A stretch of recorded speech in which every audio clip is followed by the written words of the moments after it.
Welcome back, America. Jessica Anderson is the executive director of Heritage Action. I'm Hugh Hewitt. This is the Hugh for Heritage Hour, hughforheritage.com.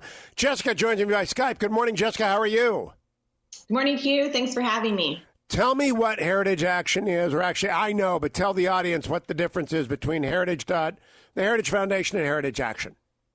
Heritage Action is the political grassroots arm for the Heritage Foundation. So we do grassroots lobbying, we engage directly with members of Congress on policy issues, and we work hard to equip those activists to defend freedom at the local and state and federal levels.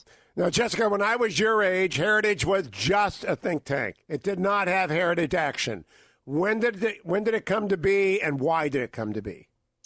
So Heritage Foundation realized about 10 years ago that to actually win the war against the left, it needed boots on the ground and it needed an activist force. And so 10 years ago, at the height of the Obamacare street fights that we saw in 2010, they founded Heritage Action to be just that, the tip of the spear and engaging on these policy issues in a meaningful way at the local level through the grassroots. Now we see an important election looming on the horizon. And we hear the cliche, most important election of our lifetime.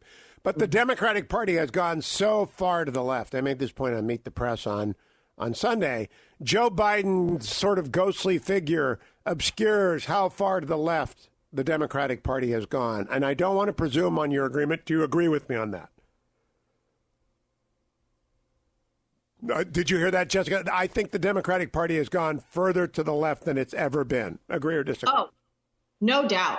And the reality is it doesn't matter what Joe Biden stands for. He's beholden to the furthest left part of his party.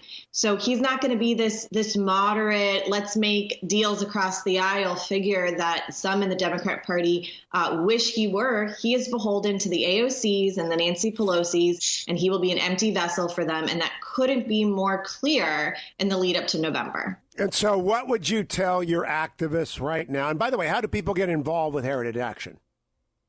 So they can join Heritage Action any way that they can. All the information's at our website, heritageaction.com. You can become a sentinel, you become a grassroots activist.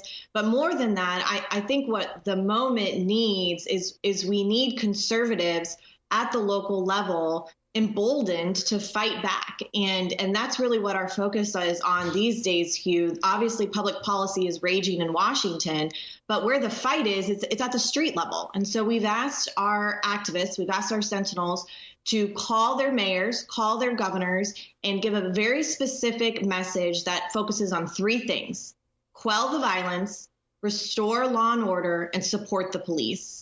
And this message is critical because, Hugh, as some of your previous guests have noted, mayors and governors are really on the front lines of what's going on right now, and they need courage. And for them to have courage, they need to know that freedom-loving, America-loving citizens behind them back them up. So if you're Jessica, interested in joining that effort, do you have any people in Seattle who are delivering that message? Because CHOP is a challenge that I'm afraid will spread if it is not met by the state and local authorities with a firm hand. They are destroying people's lives, their property, and their freedom in Seattle.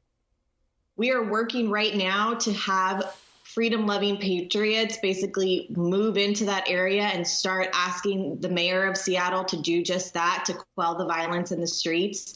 Seattle hasn't been a hotbed for conservatism, which should shock no one, but it needs to be now, and we're seeing exactly why it needs to be. When you say move in, you are not advocating the display of weaponry and violent encounters or anything. You mean political activity that results in a change of local leadership. I think that's what you mean. I want to confirm that. Absolutely. What we're advocating for is that the activists that are in Washington state, that are in other states that are seeing the violence as brutal as it is in Seattle, that they call their mayors and that they give their mayors a shot of courage to go in there and to quell the violence and restore law and order. The mayors have to go in and do that. They have to bring the police forces in. They have to ask for help from the National Guard if they feel that they need it. And right now they're only hearing from one side. They're only hearing from the left. We want them to hear from freedom-loving patriots to balance that equation out.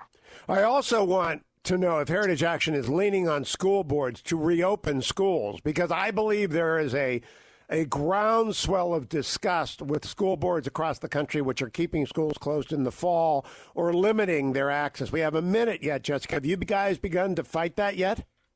We have. And so we've been gathering signatures for a petition that asks governors and school boards to open American society. And part of that has to be with the schools, opening the schools, allowing kids to return to school safely in the fall. Obviously, you can look at hotspots, you can look at the data, but this blanket one size fits all, everything is shut down, is no longer sustainable. And we need to move past that as a country and open American society. So right now, so far, we've got 100,000 signatures of Americans supporting that. And we're continuing to deliver that to governors to then work back in with their school boards. So listen, America, go to heritageaction.com to be part of Heritage Action.